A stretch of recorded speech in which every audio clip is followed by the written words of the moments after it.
le titre de champion de France peut-il échapper au PSG cette saison? D'aucuns semblent y croire.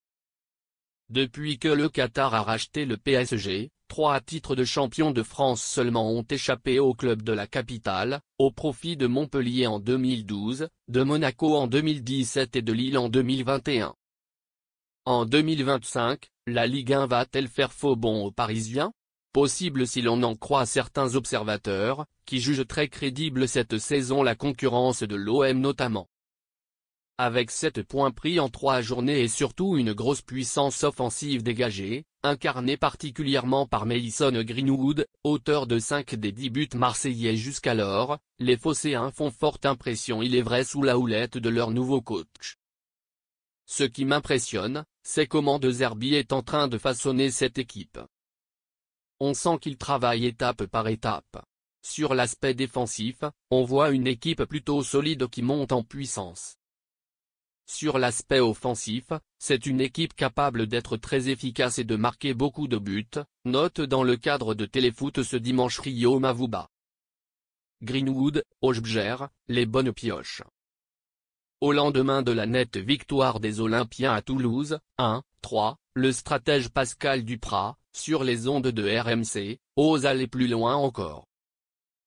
Répertorier 6 facteurs qui me laissent penser que le gouffre abyssal a été réduit entre Marseille et le PSG.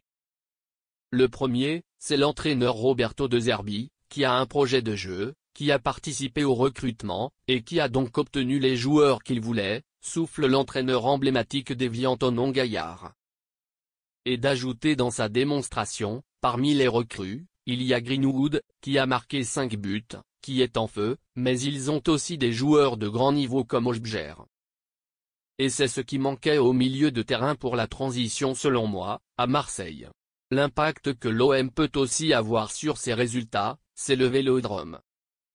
Avec un bémol toutefois à effacer potentiellement, mon interrogation, c'est la suivante.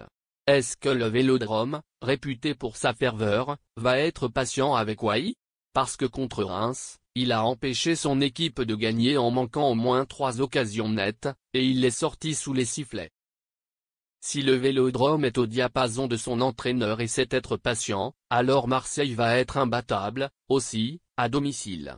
Or une équipe imbattable, à domicile comme à l'extérieur, peut assurément prétendre au titre.